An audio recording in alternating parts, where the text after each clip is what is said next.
So shida walipitia time, hata sisi ndio tunazipitia tu, nothing has changed. It's only sasa tuko exposed to more. Tunaziona what other people are going through. But then what helped our dads or our grandparents was they were patient. That's why, for instance, most of our parents built the houses over a period of time. Utapata alianza na foundation.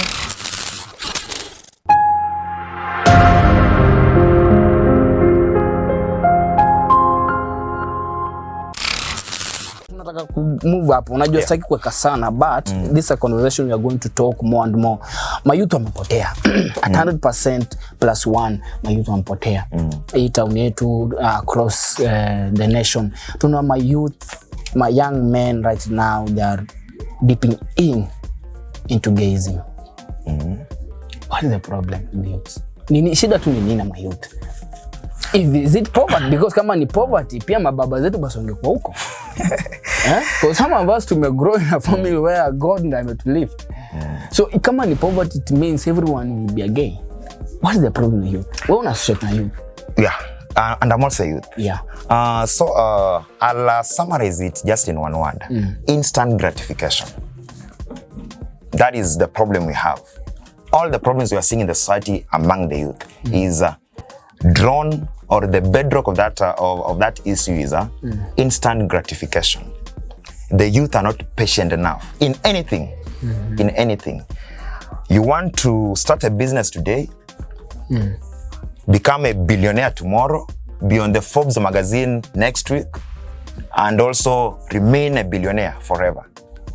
You want to get to school today, have the KCSE tomorrow, even if you are not having any other KCSE for the next 1 year until late next year, but you want to have it tomorrow. So if we can just be patient, our dads were patient. It's only that we just inaonekana because social media na technology vile advance, we are able to see what other people are doing.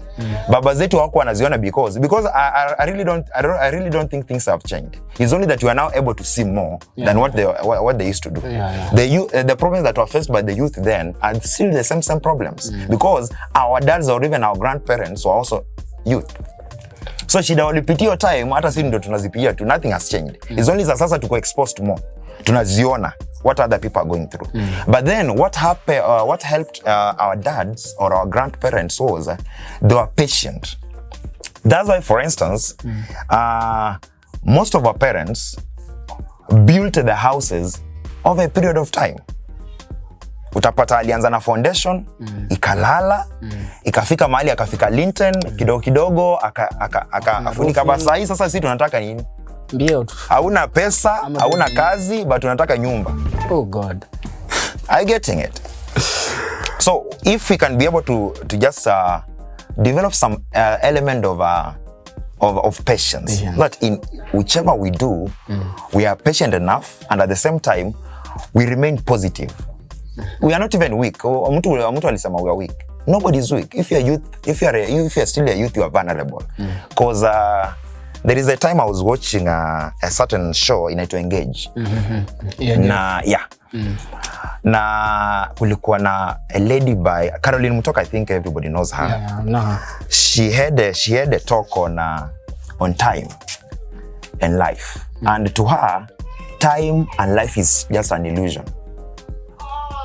It's not promised to any person. So as the youth, hii element ya kusema like you've got the time to mess and you'll rectify things. What happens if your life ends tomorrow? True. So the time you are living or the life you are living is just today and now. Tomorrow jana ilishapita, kesho hujui kama inakuja. But then you are living in the moment. Whether you are happy or sad, that is now your life. So if you can just develop some element of patience, and at the same time have our own time, have our own plans. Usiende na ile peer pressure. Because unapata, because sasa you are exposed to more what people are doing in the US. Unaona like a youth at 17 and 19 are already driving a Lamborghini. You also want to do the same in Kenya, which is very possible. Si ati ni ngumu au ni mbaya, but at the same time try to understand the dynamics. What are the dynamics in the US that are not in Kenya? What are the dynamics of that person when you know like they already have built at 22 and your own dynamics. So it's a matter of let's end the instant gratification element. Hiyo kitu ndio inachangia sana. Secondly, peer pressure wachana nayo. Lie to the public but don't lie to yourself.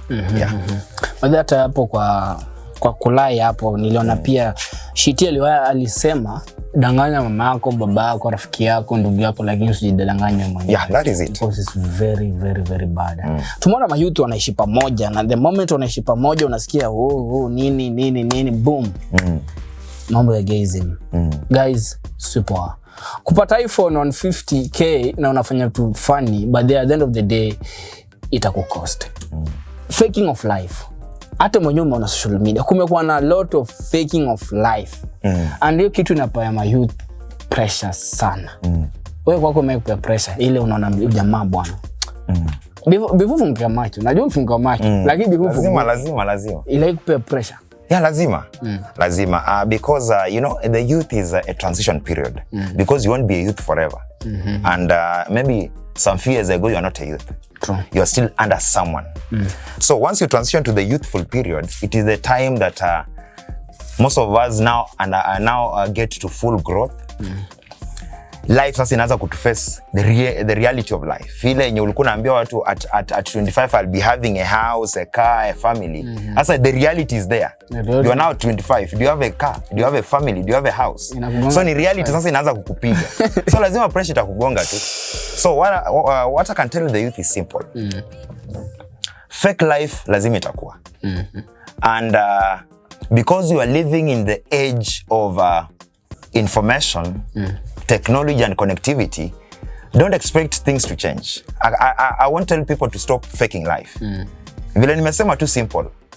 Wewe tufikie, tuonyeshe vile uko na magari 10 lakini unajiambia kweli hauna gari. Just do that. A time inaenda. So that as much as you are giving us a lot of pressure out there, you're telling your heart the reality. Because the problem we have is when you lie to us and you also lie to yourself. That's when unaingia depression. Unaanza sasa unajificha like because uliambia wasa uko na Mac, the latest Mac. Wenzako wanaingia kuanganya bila noma. Wewe ukaingia kuanganya like lazima uwe na kihudi fulani ujificha because tukikucheki mahali bila nganya now is pressure. So just lie to us, yes, because it's also good. There are people who affect it until they have made it. It's still good. There are people who have made it through all those techniques. But then whether you are lying or telling us the truth, never lie to yourself. Because once you lie to yourself, the problem is you live a lie. Now, as your peers are now making steps which are really in their own life, some of them are on social media, but those guys are doing much. I don't tell people we're talking social media because we're also in the age of information. Live in the current age. Live like a youth, yes, but at the same time, never lie to yourself. Simple. How can a youth handle social media pressure, by the way? Social media pressure? Kuna mtu hapo nje, tumeona hata Aziad alikuja juzi, akajitoa akasema vile hao walikuwa nini vile pressure ilikuwa mob social media. Na kuna mayouth wengi hata mimi wenyewe nimesaidia, wamekuwa in a position where unaona huyu mtu pressure inampiga ni social media. Akiamka anataka kukimbizana na mtu ina level yenye si yake. Mtu kama wewe unaweza mwambia nini? Simple. You must always lose to gain. Like let me give my own scenario. Sisemi ilinisumbua sana peer pressure because maybe my experience ilikuwa different. But for those when wanasumbuliwa na social media, it's simple. You must lose to gain. How do you lose to gain? For instance, in my case, niligundua like there is a moment that I had exposure to a lot of devices.